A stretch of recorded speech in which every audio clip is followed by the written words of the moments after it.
상처 없는 새가 어디 있으랴라는 짧은 글을 소개하고 싶습니다. 상처를 입은 젊은 독수리들이 벼랑으로 모여들기 시작했습니다. 날기 시험에서 낙방한 독수리, 또 짝으로부터 따돌림 당한 독수리, 윗 독수리로부터 할퀴을 당한 독수리. 그들은 이 세상에서 자기들만큼 상처를 받은 독수리는 없을 것이라고 생각했습니다. 그래서 독수리들은 사는 것보다 죽는 것이 낫다라는 이런 결론을 모았습니다.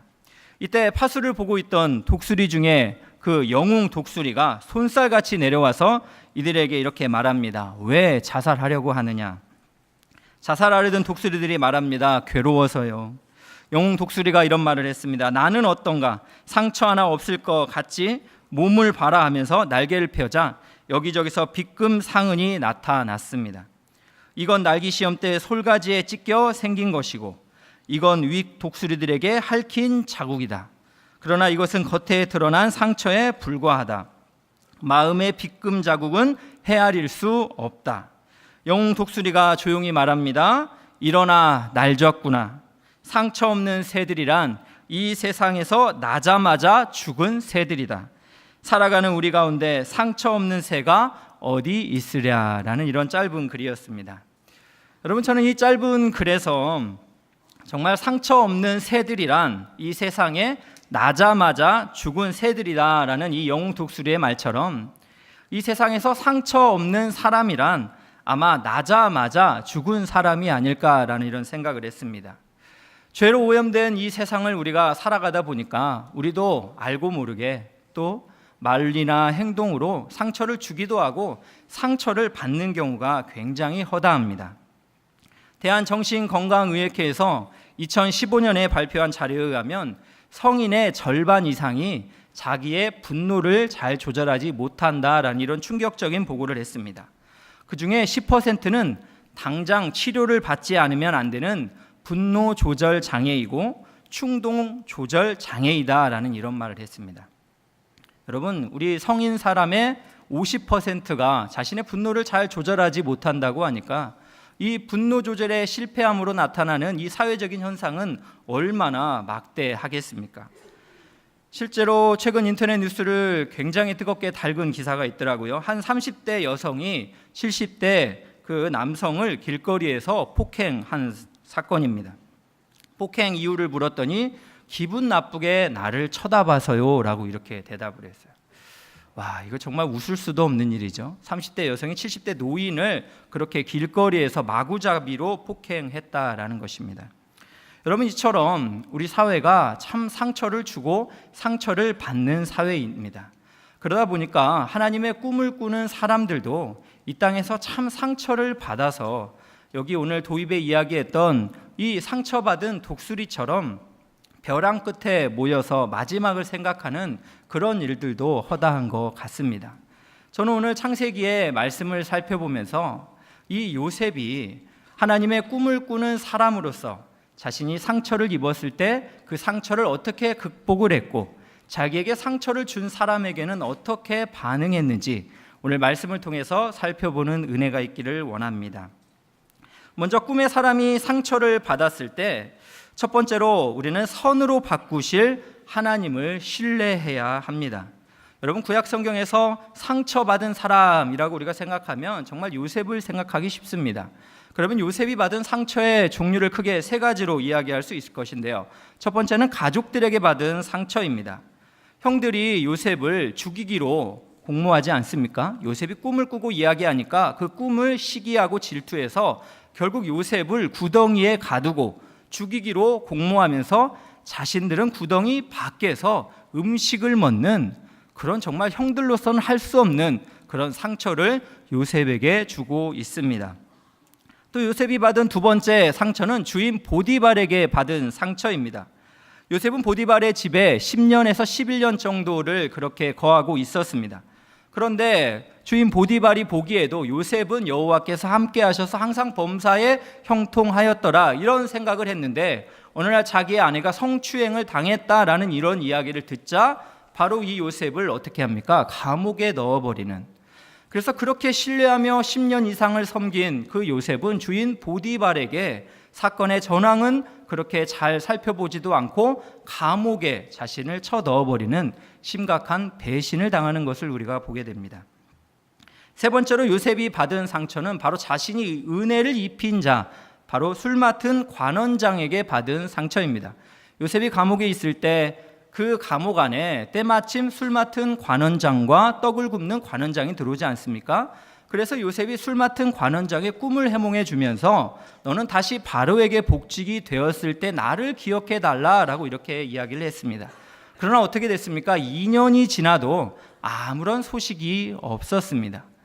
요셉은 2년 동안이나 또 자신이 은혜를 입힌 자에게 그렇게 잊혀지는 그러한 또 상처를 받게 되었습니다. 그렇다면 여러분, 이렇게 요셉이 상처를 받았을 때 요셉은 이 상처를 어떻게 처리했을까요? 대부분의 사람들은 이렇게 가족에게서 또 직장 상사에게서 또 자신이 은혜를 입힌 자에게 상처를 이렇게 받게 되면 대부분 다른 사람을 찾아갑니다. 그래서 그 사람에게 자신의 상처를 막 이야기하고 치유를 받기 원하고 위로를 받기를 원합니다. 실제로 제가 아는 어떤 여성 성도님은 사랑하는 아이가 놀이터에서 이렇게 놀다가 얼굴을 심하게 다쳤어요. 이 어머니는 너무나 좀 마음도 아프고 또 속이 상해서 남편에게 정말 위로를 받으려고 전화를 했어요. 그랬더니 그 남편이 하는 말은 무엇입니까? 너는 집에서 놀고 있으면서 아이도 제대로 못 보냐? 라는 이런 말로 이 어머니에게 상처를 주지 않았겠어요? 실제로 여러분도 마찬가지 않습니까? 이렇게 위로받으려고 치유받으려고 이야기했다가 상처를 받은 경우 얼마나 많습니까? 저도 이렇게 참 설교 준비 열심히 해가지고 뭔가 우리 아내에게 격려를 받고 싶고 위로를 받고 싶어서 설교를 가끔 아내한테 할 때가 있습니다. 근데 저희 아내가 저한테 가끔 하는 말은 당신은 왜 내 큐티 수준으로 설교를 준비해? 라는 말을 가끔 하죠. 신학교도 나왔으면서 왜 그래? 라고 이야기하면서 가끔 또 졸아요. 또 제가 설교하면. 그때마다 제가 상처를 받습니다. 사실은 상처를 많이 받죠. 그러나 그때마다 또 잠이 안 와요. 그날 밤에 아내는 졸지만 저는 새벽까지 원고를 뜯어 고칩니다. 하나님의 계시라고 가끔 제가 받을 때가 있는 것 같아요. 어쨌든 여러분, 우리가 참 위로를 받으려고 사람들에게 이야기하지만 위로를 잘 못 받는 경우도 참 많습니다. 남편에게 받은 상처 친정 어머니에게 얘기했다가 친정 어머니의 정말 똑 부러지는 바른 말, 그런 모범적인 답안을 들었을 때 상처를 받는 딸, 이런 경우들이 여러분 참 허다하지요. 요셉도 이렇게 큰 상처를 받았을 때 요셉은 어떻게 했을까요? 그런데요, 참 성경을 잘 살펴보면 요셉이 이렇게 보디발의 노예 신분으로 있을 때, 또 감옥의 죄수의 신분으로 있을 때 성경은 요셉의 인생이 형통하였더라라고 이렇게 말을 합니다. 그런데 그 요셉의 형통의 비결이 여호와께서 함께 하심으로라고 계속해서 반복하고 있습니다. 즉 요셉은 함께 하시는 하나님 때문에 그가 비록 노예의 신분이거나 죄수의 신분에 있었다 할지라도 하나님께서 함께 해주시는 형통함의 은혜를 누릴 수 있었다라는 사실입니다. 그렇기 때문에 요셉은 이렇게 정말 오늘 본문의 말씀에서 자신의 죄를 용서해 달라는 그러한 형들의 요구 앞에서 오늘 20절에 이렇게 이야기를 합니다. 우리 한번 같이 읽겠습니다. 시작. 당신들은 나를 해하려 하였으나 하나님은 그것을 선으로 바꾸사 오늘과 같이 많은 백성의 생명을 구원하게 하시려 하셨나니. 네, 오늘 20절 말씀에서 당신들은 나를 해하려 하였으나, 즉 형들은 나를 죽이려고 했고 애굽의 노예로 팔아버렸지만 하나님은 그것을 선으로 바꾸셔서 많은 백성의 생명을 구원하게 하시려 했다라고 하나님 중심적인, 즉 하나님의 섭리와 주권을 인정하는 그러한 말을 하고 있는 것을 보게 됩니다. 그렇기 때문에 우리는 이 말씀에서 우리가 하나님의 꿈을 꾸는 사람들이 사람에게 상처를 받을 때는 자꾸 생각해야 되는 것이 있습니다. 그것은 무엇이냐면 하나님께서 선으로 바꿔 주시리라. 하나님께서 이 모든 상처를 선으로 바꿔 주시리라. 이것을 우리가 계속해서 생각을 해야 하는 것입니다. 구약 성경을 살펴보면요, 정말로 이 상처의 순간에 정말 하나님 앞에 지혜롭게 나아갔던 사람들이 있는데요. 그 첫 번째는 바로 한나입니다. 사무엘상 1장을 보면 한나가 아이를 갖지 못했지 않습니까? 그때 분인나가 한나를 격동케 합니다. 분노하게 하고 심히 괴롭힙니다. 한나는 이 분인나의 정말 이런 괴롭힘 가운데서 위로를 어떻게 받을 수가 있을까요? 그가 그의 남편 엘가나를 찾아가지 않았습니다. 그는 하나님께 기도했습니다. 그가 열심히 하나님께 기도했더니 엘리 제사장이 내가 술 취한 거 아니냐라고 이렇게 이야기했을 때 한나가 무엇이라 이야기하냐면 사무엘상 1장 15절에 한나가 이렇게 말합니다. 한나가 대답하여 이르되 내 주여 그렇지 아니하니이다. 나는 마음이 슬픈 여자라. 포도주나 독주를 마신 것이 아니요 여호와 앞에 내 심정을 통한 것뿐이오니. 한나는 분인나의 격분케 하는 그러한 괴로움 속에서 나는 슬픈 여자라. 내가 포도주나 독주를 마신 것이 아니라 여호와 앞에 내 심정을 통했다라고 그렇게 하나님 앞에 나아가고 있는 것입니다. 또 여러분 사무엘하 16장을 보면 다윗이 나옵니다.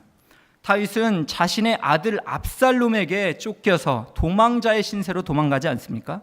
그럴 때 사울의 친족 시므이라는 사람이 외칩니다. 피를 흘린 자여 가거라 가거라. 내가 사울의 가문에 피를 흘려서 화를 자초했다라고 이렇게 저주를 해요. 그랬더니 다윗 옆에 있던 군대 장관 아비새가 다윗이여 허락만 하소서 저 죽은 개가 지금 무슨 이야기를 합니까? 라고 시므이를 죽은 개라고 이야기하면서 명령만 하시면 목을 쳐버리겠습니다 라고 이렇게 이야기를 합니다. 그때 다윗이 이렇게 이야기했습니다. 사무엘하 16장 12절인데요. 한번 읽겠습니다. 시작. 혹시 여호와께서 나의 원통함을 감찰하시리니 오늘 그 저주 때문에 여호와께서 선으로 내게 갚아주시리라 하고, 여호와께서 이 나의 원통함을 갚아주시리니 오늘 그 시므이의 저주 때문에 여호와께서 선으로 내게 갚아주시지 않겠느냐라고 그는 이렇게 고백하고 있는 것입니다. 하나님께서는 이 한나가 심정을 통하는 기도를 통하여서 나중에 한나에게는 정말 이스라엘 민족의 지도자 사무엘을 선물로 허락하셨고, 또 이 다윗은 이렇게 압살롬에게 쫓겨가는 상황에서도 하나님의 적극적인 개입으로 말미암아 다시 왕의 복직되는 은혜를 누리게 되었다라는 것입니다. 그러므로 사랑하는 여러분, 우리가 누군가에게 큰 상처를 받았을 때 사람에게 치유받으려고 그렇게 다가가지 마시고 오늘 한나와 같이, 또 오늘 다윗과 같이, 또 요셉과 같이 하나님 앞에 심정을 통하시는 기도로 나아가시기를 축원합니다. 저는 말씀을 준비하면서 한 우리 집사님 생각이 났습니다. 우리 집사님은 지난 20여 년 동안 기도 교사로서 굉장히 사명감을 가지고 이렇게 아이들을 가르쳤습니다. 올해 새 학교에 이렇게 발령을 받아서 아이들을 마음을 다해서 가르치는데요. 새 학교에 부임을 했기 때문에 이게 만만치가 않은 거예요. 학부형님들의 요구사항들이 너무나 많았습니다. 선생님이 좀 무능해 보인다라는 이런 인신공격으로부터 시작해서 아이들에게 사랑이 없다, 관심이 없다, 또 왜 이렇게 수업을 하느냐고 계속해서 태클을 걸어오고, 그리고 결국 교육청에 진정서를 내고, 그리고 여러 가지 학교에 수시로 찾아왔습니다. 여러분, 선생님들도 학부모 때문에 상처를 받지만 여러분, 학부모들도 선생님 때문에 상처를 받는 거예요. 맞죠? 말이 좀 헷갈렸는데, 네. 선생님 때문에 상처받는 학부모도 있지만 학부모 때문에 또 상처받는 선생님들도 있는 것입니다. 결국 우리 선생님은 결국 기도 가운데서 1년을 쉬는 것으로 이렇게 결정을 했습니다. 저는 우리 성도님의 정말 억울하고 뭔가 잘해보고 싶었던 그 마음을 읽을 수가 있었습니다. 그래서 이런저런 대화를 하다가 우리 성도님이 이렇게 건강 상태가 생각이 났어요. 하나님이 주시는 생각 같았습니다. 우리 성도님께서 2012년에 뇌종양으로 암수술을 하신 적이 있습니다. 그렇기 때문에 우리 성도님은 아직 5년이 되지 않아서 완치 판정을 받지 않은 상태예요. 그런데 여러분, 잠언 말씀에서 심령의 근심은 뼈를 마르게 한다라는 이 말씀처럼, 만약 우리 집사님께서 계속 그렇게 학부모들이나 또 여러 가지로 상처를 받으면서 학교에 있게 된다면 우리 집사님의 건강 상태는 어떻게 더 악화가 됐을까라는 생각이 들었어요. 그래서 하나님의 관점에서 보면 하나님께서 우리 선생님을 지난 20여 년 동안 한 번도 안 쉬셨는데 학부모들의 손을 들어서 이번에 그 교사의 직분을 내려놓게 하고 더욱 이 쉬는 기간이 하나님께 더 가까이 오고 내가 이럼에도 불구하고 기독 교사로서의 사명을 살아야 되는가에 대한 정체성을 다시 회복하기 위함이 아니겠느냐라는 이런 말을 전했습니다. 귀한 선생님도 이 이야기를 정말 믿음으로 받고 올 한 해를 하나님과 함께하는 안식의 시간으로 이렇게 갖고 준비를 하기로 했는데요. 저는 귀한 우리 선생님을 대하면서 마찬가지로 하나님의 꿈을 꾸는 사람들은 우리가 마치 사람에 의하여 상처를 받아서 그곳에서 끝이 날 것 같지만 궁극적으로 그 상처 때문에 우리가 다시 하나님의 사람으로 누군가를 치유할 수 있는 그런 섬김의 삶을 살 수 있다라는 것입니다. 그래서 여러분 헨리 나우엔이라는 목사님은 이런 말을 했습니다. 이 시대의 사역자는 상처 입은 치유자입니다. 우리 자신이 입은 상처로 인하여 우리는 다른 사람들에게 생명을 주는 원천이 될 수 있습니다 라는 이런 말을 했어요. 바로 이 시대의 사역자는 상처 입은 치유자라는 것입니다.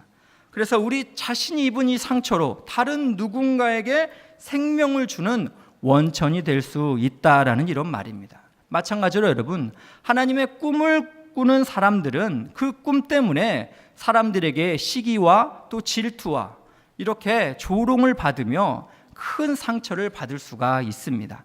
마치 요셉이 받은 것처럼 그의 형들이 그를 그렇게 죽이려 했던 것처럼 큰 낙심케 되는 일들도 있을 것입니다.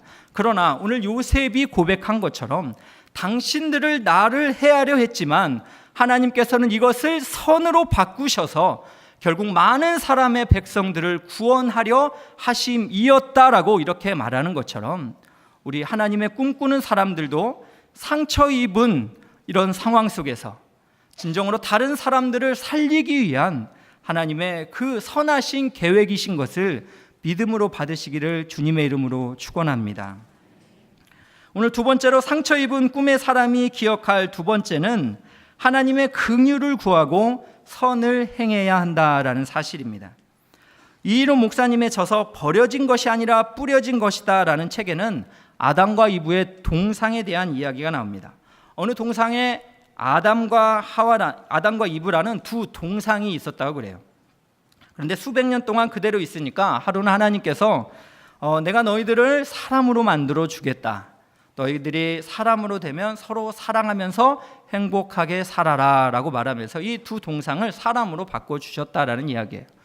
그래서 이 두 동상이 이제 사람이 되었는데 이제 많은 시간이 지난 후에 이제 하나님이 궁금해서 어떻게 지내는가 하고 그 동산에 다시 가보니까 이 두 동상, 즉 아담과 이브라는 이 사람이 된 존재들이 바로 비둘기를 잡아서 목을 비틀고 다리를 부러뜨리면서 막 괴롭히고 있었던 거예요.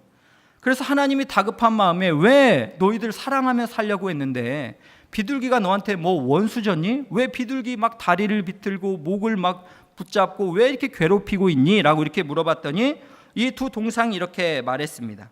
우리가 동상으로 있을 때 이 비둘기가 우리에게 계속 똥을 쌌습니다. 그래서 이제는 복수를 하고 있는 것입니다 라는 이런 이야기를 했다는 거예요. 되게 참 네? 이 이야기를 이렇게 참 우리가 웃으면서 씁쓸한 이유는요, 여러분 우리가 어떠한 힘을 가졌을 때 대부분 우리가 사랑하려고 사는 것이 아니라 우리를 괴롭혔던 존재를 복수하려고 사는 경우가 많습니다. 이제는 여러분 아내의 유혹이라는 드라마 이전에 있었는데 혹시 보셨는지 모르겠어요. 이 드라마가 참 인상적이었던 것은 남편에게 배신당한 한 여주인공이 다음에 전부치고 나타나잖아요. 살아나서 전부치고 나타나가지고 그 남편을 다시 막 복수를 하고 그 남편의 내연녀에게 막 복수를 하면서 이기는 그런 드라마 아니었습니까? 근데 굉장한 시청률을 기록한 걸로 제가 알고 있어요. 이 드라마가 왜 이렇게 인기를 끌었는가? 사람의 본성 안에는 이렇게 누군가에게 복수하고자 하는 억울함을 풀어야 되는 그런 본성이 깊이 내재되어 있기 때문이 아닌가라는 생각이 들었습니다. 여러분, 우리가 상처를 받을 때 나타나는 세 가지 유형이 있다고 합니다. 첫 번째는 바로 독수리형인데요. 위기를 당할 때 오히려 한 단계 더 높이 날아오르는 형입니다. 하나님께서 주신 삶의 목적을 분명하게 하고 독수리처럼 높이 날아오르는 형입니다. 두 번째는 황소형이에요. 상처받았을 때 황소형이 있다는 거예요. 뿔을 들이대면서 싸움을 벌이는 형입니다. 모함에는 모함, 욕에는 욕으로 맞서는 사람들이죠. 세 번째는 풍선형입니다. 이건 좀 그런데 비참합니다. 승천할 힘도 싸울 투지도 없습니다. 중심을 잃고 빙글빙글 돌다가 그냥 터집니다. 속 터져서 결국 자살을 하는 사람들도 있다라고 합니다. 여러분, 상처를 받았을 때 이렇게 독수리형인가, 황소형인가, 풍선형인가, 여러분은 어떤 형입니까? 대부분 사람들은요, 제가 보기에는 황소형이 많으신 것 같아요. 그리고 조금 착한 분들은 풍선형의 모습들을 보일 때도 참 많습니다. 여러분, 이렇게 상처를 받는 환경에서 여러분, 우리는 어떻게 해야 할까요?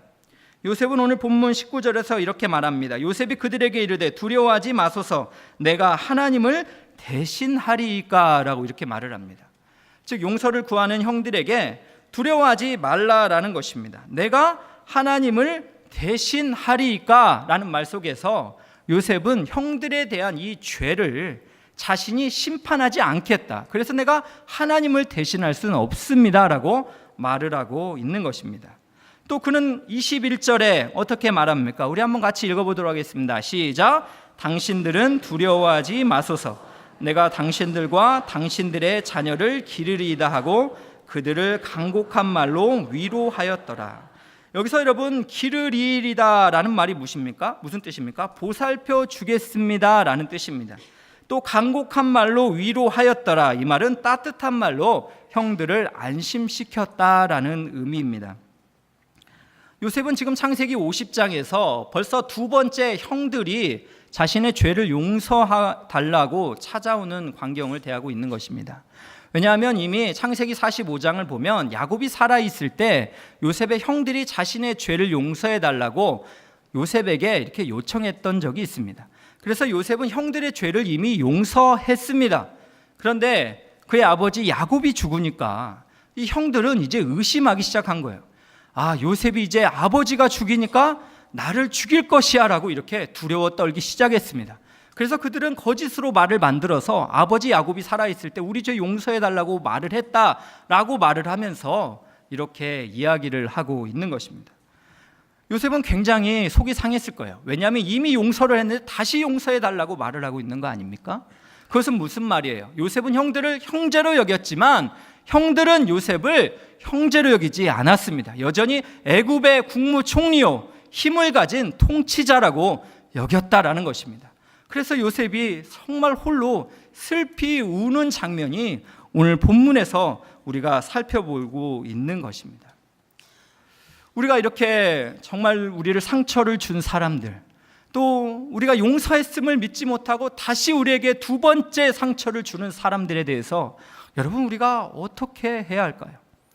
그러나 여러분, 우리가 중요한 것이 있는데 우리가 용서하지 않으면, 즉 이 상처를 우리가 마음에 품고 있게 되면 결국 그것은 자신 스스로를 죽일 수 있다라는 사실입니다. 여러분, 진 에드워드 목사님이 쓰신 새 왕 이야기라는 책을 보시면 새 왕은 누굽니까? 바로 사울 왕과 다윗 왕과 그리고 그의 아들 압살롬 왕에 대한 이야기가 나옵니다. 그러면서 다윗이 사울에게 10여 년 동안 이렇게 쫓김을 당했고 결국 그의 아들 압살롬에게 이렇게 도망자의 신세가 됐을 때 다윗이 압살롬에게 복수를 행하지 않습니다. 그리고 그는 무슨 말을 하냐면 이렇게 말합니다. 내가 사울에게 10여 년 쫓겨 다닐 때에 하나님께서 내 안에 있는 사울과 같은 마음을 제거하여 주셨다라는 이런 말을 합니다. 그래서 다윗은 어떻게 합니까? 압살롬에게 사울 왕과 같이 하지 않는 거예요. 압살롬에게 사울 왕과 같이 복수를 행하려고 노력하지 않았습니다. 오히려 다윗은 압살롬을 살려달라 그랬고, 요압이 압살롬을 죽였을 때 다윗이 웁니다. 내 아들 압살롬아, 내 아들 압살롬아라고 그가 슬피 우는 장면들이 사무엘하에 등장하고 있는 것을 우리가 보게 됩니다. 여러분, 우리가 사람을 용서하지 않으면 그것은 결국 우리에게 독이 될 것입니다. 그 독은 우리를 더 포악하게 만들어서 다른 사람을 더 크게 상처를 주는 그런 사람이 되게 만들 것입니다. 그래서 여러분, 어떤 사람은 이런 말을 했습니다. 우리가 용서하지 않고 복수심을 품는 것은 쥐약은 자신이 먹고 상대가 죽기를 기다리는 것과 같다라는 말을 했어요. 우리가 용서하지 않는 것은 쥐약은 자신이 먹고 상대가 죽기를 기다리는 것 같은 어리석은 행동이라는 것이요. 여러분, 우리가 뱀에 물렸으면 내가 뱀에 물렸다는 것을 인지하고 독을 제거하려고 해야지, 나를 문 뱀을 쫓아다니다 보면 내가 결국 뱀이 물은 독에 의하여 죽을 수 있다라는 이야기입니다. 저는 오늘 말씀을 이렇게 묵상을 하면서 최근에 제게 있었던 일들이 참 생각이 났습니다. 저희 집은 아이가 3명입니다. 큰아이가 7살이고 둘째가 5살이고 셋째가 16개월입니다. 이렇게 3명의 자녀를 열심히 키우고 있는 아빠인데요. 지난 휴일날 이제 아이들이 어리다 보니까 둘째가 아들이고 첫째가 딸이에요. 이제 힘이 좀 있는 5살 아들은 이제 좀 7살의 누나를 약간 만만하게 볼 때가 좀 있습니다. 죄성이 있는 거죠. 가르쳐주지 않았지만. 근데 어느 날도 이렇게 퍼즐을 이렇게 맞히고 있는데, 제가 소파에 앉아 있는데 이렇게 퍼즐을 이렇게 맞추다가 서로 싸우게 생겼죠. 퍼즐 서로 맞춘다고. 그러다가 이 둘째 아들이 결국에는 누나를 막 주먹으로 때리기를 시작을 했습니다. 그 광경을 바라본 이 아버지 눈이 어떻게 되겠어요? 뒤집히겠죠. 사랑하는 딸을 이렇게 폭력을 가하는 아들이라 할지라도. 그래서 어떻게든 그걸 말려보겠다고 급히 제가 이렇게 그것을 아이의 팔을 막다가 오른손으로 이렇게 빨리 막았는데 너무 빨리 움직이는 나머지 제가 오른손 손톱으로 우리 아들의 이마를 긁어버렸어요. 엄청난 일이 나죠. 사고였습니다. 사고였어요. 그래서 가만히 딱 보니까 제 손톱에 아이의 그 표피가 딱 붙어 있는 거예요.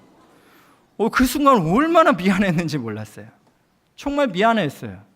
저는 저희 둘째 아들이 항상 이렇게 우리 집안에 상처를 준다고 생각했는데 제가 우리 아들의 상처를 줬더라고요. 상처가 너무 분명하게 나고 피가 나니까 괴롭더라고요. 그래서 그날 밤에 자고 있는 그 아들을 보면서도 얼마나 제가 정말 미안했는지 모릅니다. 다음 날에 제가 일찍 일어나서도 제가 먼저 본 게 뭐겠어요? 아들의 이 상처 부위예요. 너무너무 미안했어요. 아버지로서 내가 상처를 줄 수 있는 존재라고는 상상을 해본 적이 없었어요. 그러면서 새벽에 이렇게 가만히 앉아 있는데 성부 아버지 생각이 났습니다. 우리 성부 하나님께서는 우리 죄인들을 구원하시기 위해서 성자 예수님을 상처를 준 정도가 아니었어요. 성자 예수님을 십자가에서 죽이기까지 바로 우리 죄인들을 사랑하셨다라는 사실입니다. 예수님의 그 마지막 고백에 예수님이 평소에 하나님을 아버지여 아버지여라고 불렀지만 십자가 상에서는 엘리 엘리라고 불렀습니다. 즉 나의 하나님 나의 하나님이라고 불렀습니다. 왜 그렇습니까? 예수님께서는 십자가 상에서는 아들로서 매달려 있는 것이 아니라 인류의 죄를 대속하는 구속주로서 대속 죄인으로서 매달렸기 때문에 성부를 향해서도 하나님으로밖에 부를 수 없었던 것입니다. 그 성자 예수님의 죽음을 보면서까지 그렇게 사랑하신 그 성부 하나님의 심정이 저에게 이렇게 깊이 다가왔습니다. 그러면서 그런 마음이 들었습니다. 이렇게 하나님께서 사랑하시는 영혼들인데 나는 무슨 자격으로, 성부 하나님께서 아들을 내어주기까지 사랑한 영혼인데 나는 무슨 자격으로 그 사람을 정죄하고 하나님을 대신하여 벌을 주려 하고 있는가라는 생각이 참 많이 들어서 부끄러웠습니다. 오늘 큐티 말씀을 묵상하면서도 사울이 엔게디 광야에서 한 굴에 들어갔지 않습니까? 대변을 보러 들어갔을 때 다윗의 신하들이 하나님이 사울을 죽일 수 있는 기회를 주었습니다.